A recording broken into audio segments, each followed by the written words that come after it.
কেন এই সিয়াম ফরজ করা হলো? কেন এত আয়োজন? মাসব্যাপী না খেয়ে থাকার এই আয়োজন কেন? This is the prime objective of সিয়াম। এটা হচ্ছে রোজার প্রাইম অবজেক্টিভ। আল্লাহ বলছেন যে এটার মূল অবজেক্টিভ, উদ্দেশ্য হচ্ছে লাআল্লাকুম তাত্তাকুন, যাতে করে তোমরা মুত্তাকি হতে পারো, আল্লাহ ভীরু হতে পারো। এজন্য এই যে রোজা সিয়াম যে সাধন করছেন, পালন করছেন, আপনি এটা ফিল করবেন যে আমার তাকওয়ার লেভেলটা ডেভেলপ করতেছে কিনা, আমার তাকওয়া বাড়তেছে কিনা। তাকওয়া হচ্ছে এই ফিলিংসটা মনের মধ্যে আসা যে কেউ দেখে না কিন্তু আল্লাহ দেখে। কেউ দেখে না, সবার চোখকে ফাঁকি দেওয়া যায়, কিন্তু ফাঁকি দেওয়া যায় না একজনের চোখ। কার চোখ? আল্লাহর চোখ কিন্তু ফাঁকি দেওয়া যায় না। এই জন্য শুধু সিয়ামের সাথে আল্লাহ স্পেশালি বলেছেন লাআল্লাকুম তাত্তাকুন, যাতে করে তোমরা মুত্তাকি হতে পারো। একটু খেয়াল করে দেখেন, এই যে রমাদানে আমরা মাঝে মাঝে একা একা রুমের ভিতরে থাকি, ঘরে থাকি, খুব তৃষ্ণার্ত। আমি যদি বোতল ভরা পানি আছে, 2 ঢোক পানি খেয়ে ফেলি, কেউ বুঝবে? আজকে বাসায় কেউ লুকায় পানি খেয়ে আসছে কিনা, খেয়ে আসছে না খেয়ে আসছে, আমাদের চেহারা দেখে কি বোঝা যাচ্ছে বলেন তো? বোঝা যাচ্ছে না। আমি চাইলে ফ্রিজ থেকে বের করে মিনুম খেয়ে ফেলতে পারি, 100+ একটা ঢকঢক করে খেয়ে ফেললাম, এদিকে এসে রোজাদার সাজলাম, সবার সাথে ইফতারিটা ইফতার করলাম। কেউ ধরতে পারবে? পারবে না। তারপরেও আমরা খাই না। কেন খাই না? কারণ এই ফিলিংসটা আমাদের মধ্যে আছে, কেউ দেখে না কিন্তু একজন দেখে। তিনি কে?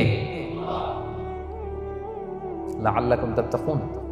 রোজা তোমাদেরকে মুত্তাকি বানাবে। কেউ নাই, তারপর আল্লাহর ভয়ে আমরা খাই না।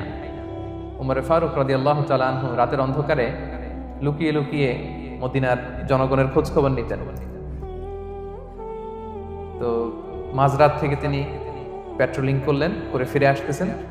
হঠাৎ দেখলেন একটা প্রাচীর ঘেরা ঘর। ফজরের আগ মুহূর্তে ঘরের ভেতরে একজন বৃদ্ধা মহিলা আর একটা ইয়াং মেয়ে কনভারসেশন করতেছে। বাইরে থেকে আলতো আওয়াজে শুনতে পাচ্ছেন। কনভারসেশনটা এরকম ছিল, বৃদ্ধা মহিলা যুবতী মেয়েকে বলতেছে, মা তাড়াতাড়ি উটের দুধ দহন করে পানি মিশায় ফেল, তাহলে মদিনার বাজারে অনেক দামে বিক্রি করা যাবে। ওমর ফারুক কাউকে দেখতে পাচ্ছেন না, শুধু শুনতে পাচ্ছেন কনভারসেশন। তো মেয়ে বলতে আরম্ভ করলো যে মা, আপনি কি জানেন না ওমরে ফারুক বিধান জারি করেছে, কেউ যদি দুধের সাথে পানি মেশায়, এটা যদি প্রমাণিত হয় তাহলে কঠিন শাস্তি দেওয়া হবে। তো মা বলতেছে, আরে পাগলি মেয়ে, বোকা মেয়ে, গভীর রাত, এখানে ওমরও নাই, ওমরের পাইক পেয়াদা সৈন্য সামন্ত কেউ তো নাই, এই তো সুযোগ আমাদের, দিস ইজ দ্য টাইম, দুধের সাথে পানি মেশা। তো তখন যুবতী মেয়েটা একটা চমৎকার উত্তর দিয়েছিল, খেয়াল করে শুনে। তখন মেয়েটা বলেছিল, মা ইয়া উম্মি লাউলা রাআ উমারু লা রাআ রব্বু উমার। মানে হে মা, ওমর যদি নাও দেখে, ওমরের রব আল্লাহ কিন্তু দেখে। সুবহানাল্লাহ। প্রিয় ভাইরা, দিস ইজ তাকওয়া। এই যে ফিলিংসটা নিজের মধ্যে, এই চেতনাটা, এটাকে তাকওয়া বলে। কেউ দেখে না কিন্তু কে দেখে? আল্লাহ দেখে। তাহলে